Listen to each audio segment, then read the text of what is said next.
Hey guys, let's talk about opportunity costs. I am going to move my head up here to the top of the screen. Okay, so what is an opportunity cost? An opportunity cost is the potential of missing out on a benefit by choosing one alternative over another. So this is a major concept in economics. And if someone is not careful, opportunities can be overlooked very easily. So let's take a look at one opportunity cost a lot of people are missing out on these days. So let's take, for example, someone making a purchase on a new car. Let's say that car costs them $50,000. Well, the normal way people finance these cars is they take a loan and make monthly payments to pay that car back. So let's see what the opportunity cost is of them making those payments and then that money being gone versus them having that money in a financial vehicle, earning them on average 6.2% for the rest of their life. Let's see what that turns out to be. So we said $50,000. And let's say the person's 35 years old, they live to 165 years. And we are expecting to earn 6.2% on average, and then we'll put a variance in of 2% just to see, like, on the high end if it did better than average, and then on the low end if it did under average. Let us calculate that. Interest is compounded annually and see where it ends up.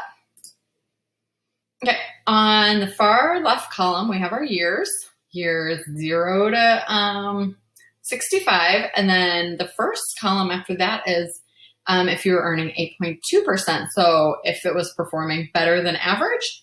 And then here we have our 6.2, the average we're looking to get. And then if for some reason it did below average, 4.2. So that $50,000, if that was in a financial vehicle earning them 6.2 on average, let's scroll to the bottom and see where that gets us. That gets us to almost $2.5 million. So by them taking that $50,000, even if it's just monthly payments, they're missing out on $2.5 million of interest that they're going to be earning over their life, minus their initial investment, but still pretty close. If it did above average, it's a little over $8 million. If it did under and only was getting about 4% on average, you're looking at a little over $700,000. Now, it's going to be, up and down. It's like we don't know over the next 65 years, but these are kind of some different areas we can expect to get. So, okay.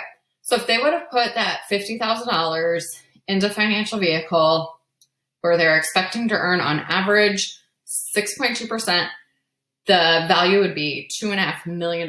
So now let's see what they would have had to pay if they would have borrowed that money to make those car payments. So that $50,000 over that 65 years, if they would have borrowed money at 3.1%. And let's calculate that and see by borrowing that money to make that payment, how much that would have cost us in interest. So at the end of year 65, $363,000. I'll drop that down. Okay. So they would have had to pay back their principal and the interest, and that would have totaled $363,000. So you're probably wondering, like, wow, well, that ended up costing a lot more than $50,000 by having to borrow that money. But because they were able to earn money on that for the same period of time, they were looking to get a positive net arbitrage on that difference, on that money. So let's go back and put that 6.2 in. And our variance of 2, calculate the table.